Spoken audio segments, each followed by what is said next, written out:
श्रीकृष्णमङ्गलस्तुतिः। मङ्गलं बालकृष्णाय दिव्यलीलाय मङ्गलम्। मङ्गलं नीलवर्णाय मातृमान्याय मङ्गलम्। मङ्गलं रुक्मणीशाय जगदीशाय मङ्गलम्। मङ्गलं यदुनाथाय दीननाथाय मङ्गलम्। मङ्गलं देवदेवाय वासुदेवाय मङ्गलम्। मङ्गलं नन्दपुत्राय सदानन्दाय मङ्गलम्। मङ्गलं पूतनाहन्त्रे लीलामर्त्याय मङ्गलम्। मङ्गलं सकटच्छेत्रे पद्मपादाय मङ्गलम्। मङ्गलं वत्सपालाय विश्वपालाय मङ्गलम्। मङ्गलं योगमृग्याय गोपमित्राय मङ्गलम्। मङ्गलं बालगोपाय ब्रह्मविद्याय मङ्गलम्। मङ्गलं कमलाभर्ते गोपीकान्ताय मङ्गलम्। मङ्गलं मातृबद्धाय जड्ढ्यायास्तु मङ्गलम्। मङ्गलं क्रीडते स्त्रीभिः कुन्दारूढाय मङ्गलम्। मङ्गलं दिशते क्रूरान् प्रियाक्रूराय मङ्गलम्। मङ्गलं वल्लवीभन्त्रे कंसद्ग्रायास्तु मङ्गलम्। मङ्गलं प्रीतिभक्ताय विद्यावासाय मङ्गलम्। मङ्गलं मागधजिते द्वारकेशाय मङ्गलम्। मङ्गलं पार्थसुहृदे जितदैत्याय मङ्गलम्। मङ्गलं रुक्मणीजाने रुक्मणीशाय मङ्गलम्। मङ्गलं नैकरूपाय नरदैत्याय मङ्गलम्। पुत्रिणे नित्यरूपाय ब्रह्माचार्याय मङ्गलम्। मङ्गलं द्रौपदीड्याय मानदायास्तु मङ्गलम्। मङ्गलं प्रियभक्ताय भक्तपालाय मङ्गलम्। मङ्गलं दिशते कामान् विप्रप्रार्थ्याय मङ्गलम्। मङ्गलं शिष्टपालाय भारतज्ञायास्तु मङ्गलम्। मङ्गलं मायिने माया सारथ्यायास्तु मङ्गलम्। मङ्गलं पूर्णरूपाय गीताचार्याय मङ्गलम्। मङ्गलं विश्वरूपाय योगीध्यायाय मङ्गलम्। मङ्गलं विश्वगुरवे कृपावासाय मङ्गलम्। मङ्गलं ज्ञानरूपाय सर्वाभिज्ञाय मङ्गलम्। मङ्गलं सर्वसत्ताय महासत्त्वाय मङ्गलम्। मङ्गलं दिव्यवीर्याय माहेश्वर्याय मङ्गलम्। मङ्गलं त्रेचितायाय सत्कुलत्राणाय मङ्गलम्। अच्युताष्टकम्।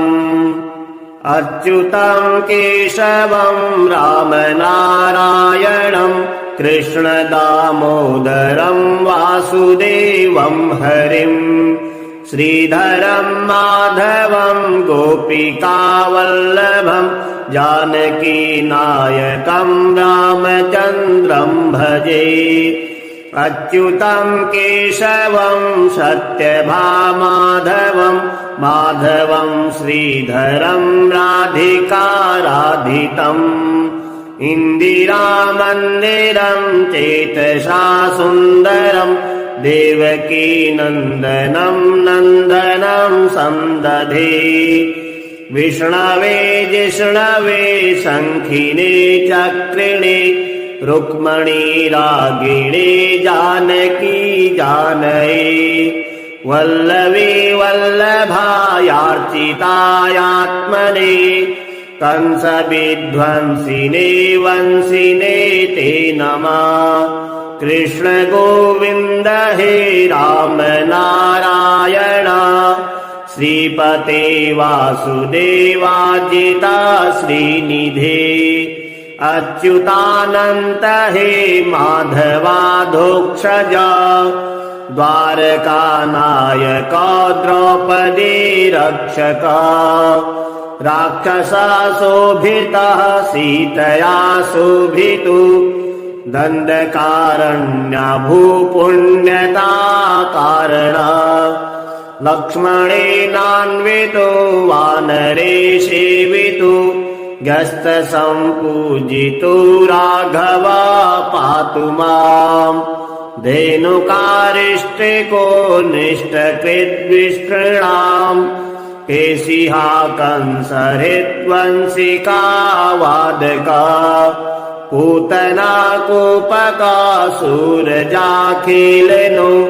बालगोपालकः पातु मां सर्वदा विद्युद्योतवत् प्रस्फुरद्वाससं प्रावृडम्भोदवत् प्रोलसद्विग्रहम् वन्यया मालया शोभितोरस्थलम् लोहिताङ्घ्रिद्वयं वारिजाक्षं भजे कुञ्चिते कुन्तलैर्भ्राजमानाननं रत्नमौलिं लसत्कुण्डलं गण्डयो हारकेयूरकं कङ्कणप्रोज्ज्वलं किङ्कणीमज्जुलं श्यामलं तं भजे अच्युतस्याष्टकं यः पठेदिष्टिदम् प्रेमतः प्रत्यहं पुरुषा सस्पृहम् वृत्तितः सुन्दरं कर्ति विश्वम्भरस्तस्य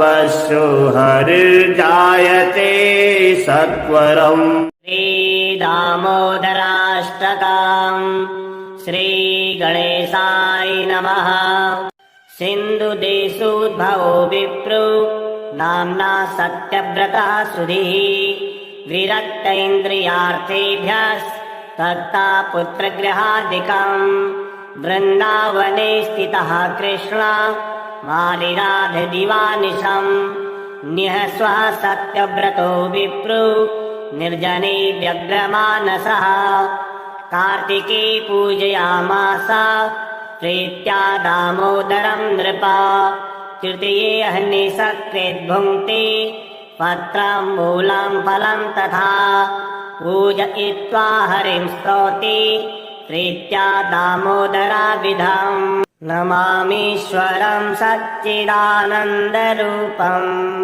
लसत्कुण्डलं गोकुले भ्राजमानम् यशोदाभियुलुखले धावमानम् परामृष्टमत्कन्ततो दूतगोप्या रुदन्तं मुहुर्नेत्रयुग्मं मृजन्तम् कराम्भोजयुगमेन सातङ्कनेत्रम् मुहुश्वासकं पत्रिरेखाङ्ककण्ठम् स्थितं नौमि दामोदरं भक्तवन्द्यम् वरं देवदेहीश मोक्षावधिं वा न चान्यं वृणेऽहं वरेशादपीह इदं ते वपुर्नाथ गोपाल बालम् सदा मे मनस्याभिरस्तां किमन्ये इदं ते मुखाम्भोजमत्यन्तनीलैर्वृतं कुन्तले स्निग्धवक्त्रस्य गोप्या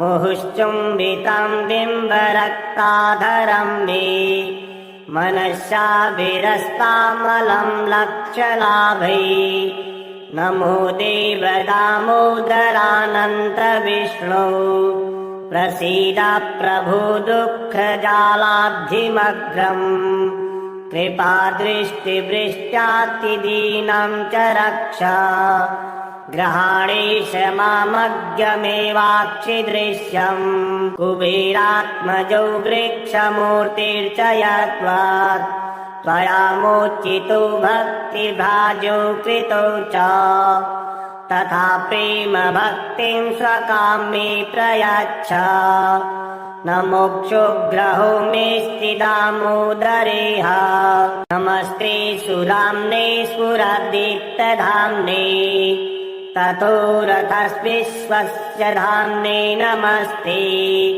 नमो राधिकायै त्वदीयप्रियायै, नमोऽनन्तलीलाय देवाय तुभ्यम्।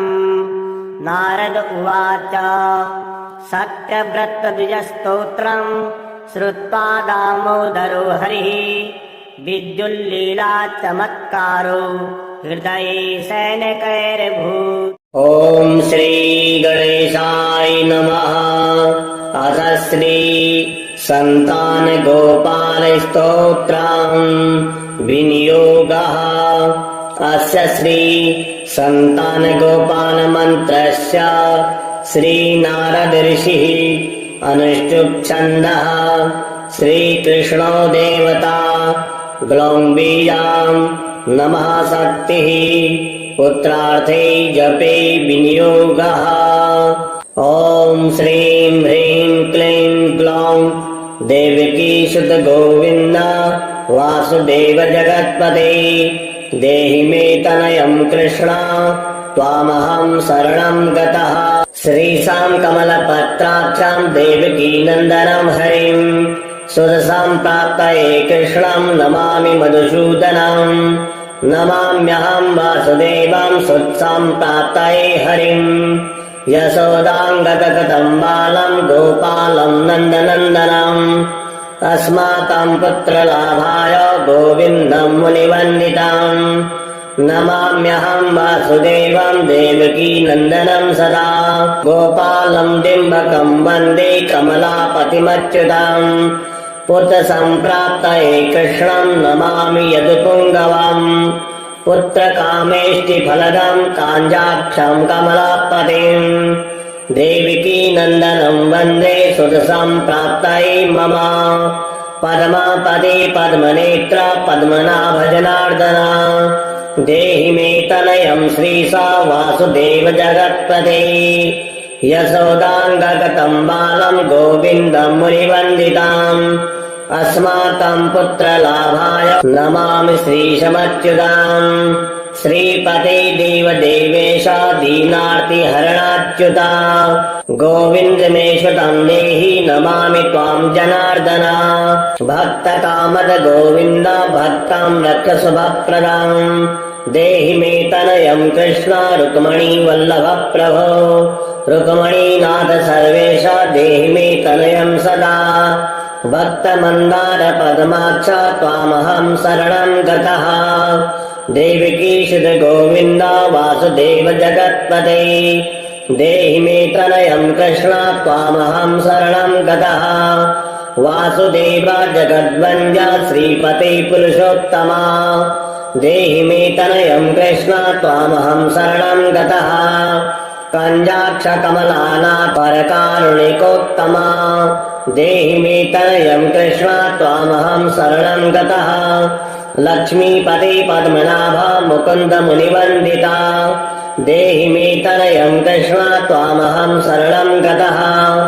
कार्यकारणरूपाय वासुदेवाय ते सदा, नमामि पुत्रलाभार्थं सुखदाय बुधाय ते। राजीवनेत्र श्रीराम रावणारे हरे कवे, तुभ्यं नमामि देवेश तनयं देहि मे हरे। अस्माकं पुत्रलाभाय भजामि त्वां जगत्पते, देहि मे तनयं कृष्ण वासुदेव रमापते। श्रीमानीनीमानच्योरा गोपीवस्त्रापहारका, देहि मे तनयं कृष्ण वासुदेव जगत्पते। अस्माकं पुत्रसम्प्राप्तिं कुरुष्व यदुनन्दन, रमापते वासुदेव मुकुन्द मुनिवन्दिता। वासुदेव सुतं देहि तनयं देहि माधव, पुत्रं मे देहि श्रीकृष्ण वत्सं देहि महाप्रभो। डिम्बकं देहि श्रीकृष्ण आत्मजं देहि राघवम्, भक्तमन्दार मे देहि तनयं नन्दनन्दन। नन्दनं देहि मे कृष्ण वासुदेव जगत्पते, कमलानाथ गोविन्द मुकुन्द मुनिवन्दिता। अन्यथा शरणं नास्ति त्वमेव शरणं मम, सुतं देहि श्रियं पुत्रं प्रदेहि मे। यशोदास्तन्यपानज्ञम् पिबन्तम् यदुनन्दनम् वन्देऽहम् पुत्रलाभार्थम् कपिलाक्षाम् हरिम् सदा नन्दनन्दन देवेशा नन्दनम् देहि मे प्रभो रमापते वासुदेव श्रियम् पुत्रम् जगत्पते पुत्रम् श्रियम् पुत्रम् मे देहि माधवम् अस्माकम् दीनवाक्यस्य अवधारय श्रीपते गोपालडिम्ब गोविन्द वासुदेव रमापते अस्माकम् डिम्बकम् देहि श्रियम् देहि जगत्पते वाञ्छितफलम् देहि देवकी नन्दनाच्युता मम पुत्रार्थितम् धन्यम् कुरुष्व यदुनन्दना याचेऽहम् त्वाम् श्रियम् पुत्रम् देहि मे पुत्रसम्पदाम् भक्तचिन्तामणि राम कलवृक्ष महाप्रभो मजम् नन्दनम् पुत्रम् कुमारम् डिम्बकम् सुतम् अर्भकम् तनयम् देहि सदा मे रघुनन्दना वन्दे सन्तान गोपालम् माधवम् भक्तकामदाम् अस्माकम् पुत्र सम्प्राप्ते सदा गोविन्दमच्युताम् ओङ्कारयुक्तम् गोपालम् श्रीयुक्तम् यदुनन्दनम् क्लीङ्युक्तम् देवकी पुत्रम् नमामि यदुनायकम् वासुदेव मुकुन्देश गोविन्द माधवाच्युता देहि मे तनयम् कृष्ण रमानाथ महाप्रभो राजीवनेत्र गोविन्द कपिलाक्ष हरे प्रभो समस्त काम्य वरदा देहि मे तनयम् सदा अब्ज पद्मनिभम् पद्मा वृन्द रूप जगत्पते देहि मे वर सत्पुत्रम् रमानायक माधव नन्दपाल धरापाल गोविन्द यदुनन्दना देहि मे तनयम् कृष्ण रुक्मणी वल्लभ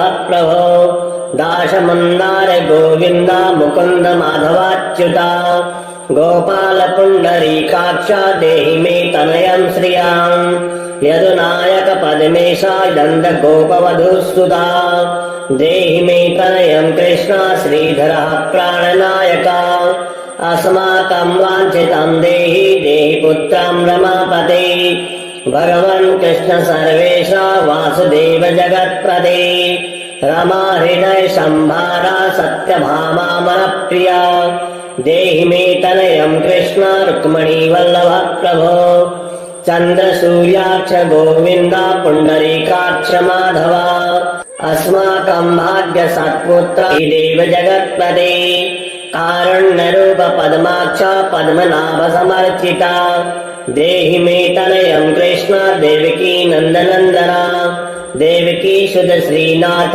वासुदेव जगत्पते समस्त काम फलदा देहि मे तनयम् सदा भक्तमन्दार गम्भीर शङ्कराच्युत माधव देहि मे तनयम् गोपा बालवत्सल श्रीपते श्रीपते वासुदेवेश देवकी प्रियनन्दना भक्तमन्दार मे देहि तनयम् जगताम् प्रभो जगन्नाथ रमानाथ भूमिनाथ दयानिधे वासुदेवेश सर्वेश देहि मे तनयम् प्रभो श्रीनाथ कमलपत्राक्ष वासुदेव जगत्पते देहि मे तनयम् कृष्ण त्वामहम् शरणम् गतः दासमन्दार गोविन्द भक्तचिन्तामणि प्रभो देहि मे तनयम् कृष्ण त्वामहम् शरणम् गतः गोविन्द पुण्डरीकाक्ष रमानाथ महाप्रभो देहि मे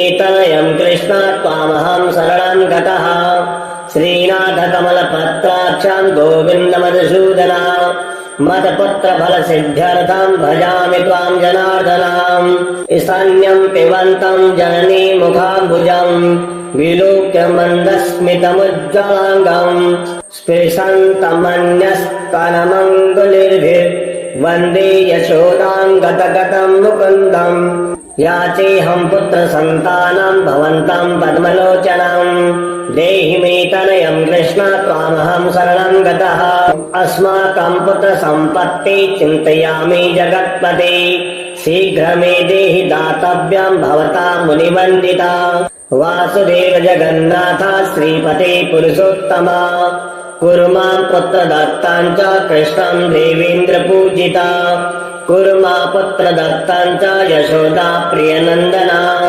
मह्यां च पुत्रसन्तानं दातव्यं भवता हरे वासुदेव जगन्नाथ गोविन्द देवकी सुता देहि मे तनयं राम कौसल्या प्रियनन्दनं पद्मपत्राक्ष गोविन्द विष्णो वामन माधव देहि मे तनयं सीता प्राणनायक राघव कन्याक्ष कृष्ण देवेन्द्र मण्डित मुनिवन्दिता लक्ष्मणाग्रज श्रीराम देहि मे तनयं सदा देहि मे तनयं राम दशरथ प्रियनन्दनं सीतानायक कन्याक्ष मुकुन्द वरप्रदा विभीषणस्य या लङ्का प्रदत्ता भवता पुरा अस्माकं तत्प्रकारेण तनयं देहि माधव भवदीयपदाम्भोजे चिन्तयामि निरन्तरं देहि मे तनयं सीता प्राणवल्लभ राघव रमा मत्काम्य वरदा पुत्रपत्ति फलप्रदा देहि मे तनयं श्रीशा कमलासनवन्दिता राम राघव सीतेशा लक्ष्मणानुज देहि मे भाग्यवत् पुत्र सन्तानं दशरथात्म श्रीपदे देवकी गर्भ संजाता यशोदा प्रियनन्दनं देहि मे तनयं राम कृष्णं गोपाल माधव कृष्ण माधव गोविन्द वामनाच्युत शङ्कर देहि मे तनयं श्रीशा गोपबालक नायक गोपबाल महाधन्य गोविन्दाच्युत माधव देहि मे तनयं कृष्ण वासुदेव जगत्पते दिशतु दिशतु पुत्रं देवकी नन्दनोऽयं दिशतु दिशतु शीघ्रं भाग्यवत् पुत्रलाभम् दिशतु दिशतु श्रीषु राघवो रामचन्द्रो दिशतु दिशतु पुत्रं वंश विस्तार हेतु धीयतां वासुदेवेन तनयो मत्प्रियः सुतः कुमारो नन्दनः सीता नायकेन सदा मम राम राघव गोविन्द देवकी सुत माधव देहि मे तनयं श्रीशा गोपबालक नायक राघव गोविन्द देवकी पुत्र माधव श्रीपते गोप बालक नायक श्री कृष्ण मुझे पुत्र दीजिए जब काले पढ़े नित्यं पुत्र लाभं धनं श्रियं ऐश्वर्यं राज सम्मानं सद्यो याति न संशयः।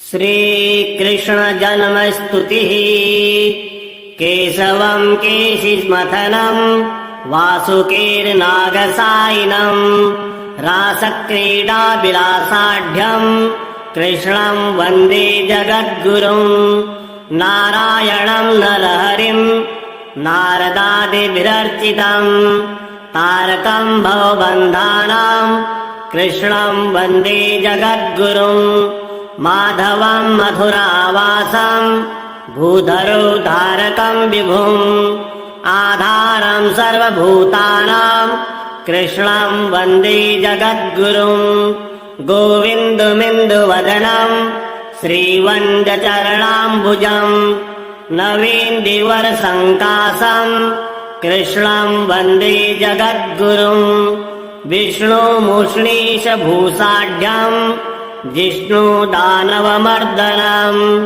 तृष्णाभयप्रवेत्तारं कृष्णं वन्दे जगद्गुरुं मधुसूदनं विधिनुतं बुधमानसवासितं दधिचूरं महाभागं कृष्णं वन्दे जगद्गुरुं त्रिविक्रमं त्रिलोकेशं भवतादिविजैर्नुतं कविं पुराणपुरुषं कृष्णं वन्दे जगद्गुरुं वामनं श्रीमदाकारं कामितार्थफलप्रदं रामानुजं सामलोलं कृष्णं वन्दे जगद्गुरुं श्रीधरं श्रीधरानुतं राधेयाद्यैर्नुतं हरिं राधाविडम्बनासक्तं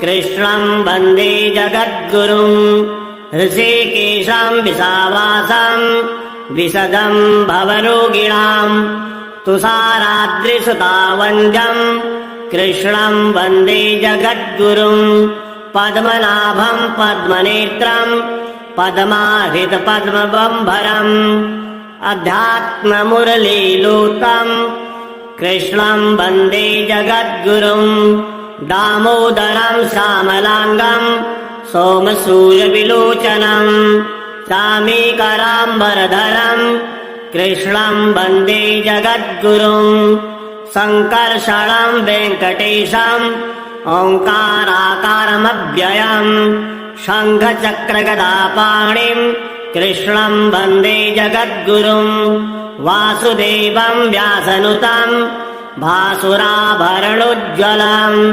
दासपोषणसंसक्तम् कृष्णम् वन्दे जगद्गुरुम् प्रद्युम्नमाम्नानमयनम् सद्योतनमयार्चितम् वैद्यनाथम् प्रपञ्चास्यम् कृष्णम् वन्दे जगद्गुरुम् अनिरुद्धम् ध्रुवनुतम् शुद्धसङ्कलमव्ययम् शुद्धब्रह्मानन्दरूपम् कृष्णम् वन्दे जगद्गुरुम् नरोत्तमम् पुराणेशम् मुरदानववैरिणम् करुणावर्णावासम् कृष्णम् वन्दे जगद्गुरुम् अधोक्षजम् सुधालापम् भुवमानसवासिनम् आधिकानुग्रहम् रक्षम् कृष्णम् वन्दे जगद्गुरुम् नारसिंहम् दारुणास्यम् श्रीरामबुधिनिकेतनम् वीराग्रेसरमानन्दम् कृष्णम् वन्दे जगद्गुरुम् अच्युतम् कच्छपाकार उज्ज्वलम् कुण्डलोज्ज्वलम् सच्चिदानन्दवीर्याढ्यम् कृष्णम् वन्दे जगद्गुरुम् जनार्दनम् घनाकारम् सनातनतमम् विभुम् विनायकपतिम् नाथम् कृष्णम् वन्दे जगद्गुरुम् उपेन्द्रनिन्द्रावरजम् कपीन्द्रनुतविग्रहम् कविम् पुराणपुरुषम् कृष्णम् वन्दे जगद्गुरुम् हरिम् सुरासुरनुतम् दुरालोकन्दुरीक्षणम् परेशम् मुरसंहारम् कृष्णम् वन्दे जगद्गुरुम् श्रीकृष्णम् गोकुलावासम् साकेतपुरवासिनम् आकाशकालादिदृग्रूपम् कृष्णम् वन्दे जगद्गुरुम् कृष्णस्तोत्रम् चतुर्विंशे एतत् सन्नागमगर्भितम् य पठेत् प्रातरुत्थाय सर्वपापै प्रमुच्यते कृष्णाय वासुदेवाय हरये परमात्मने प्रणतक्लेशनाशाय गोविन्दाय नमो नमः।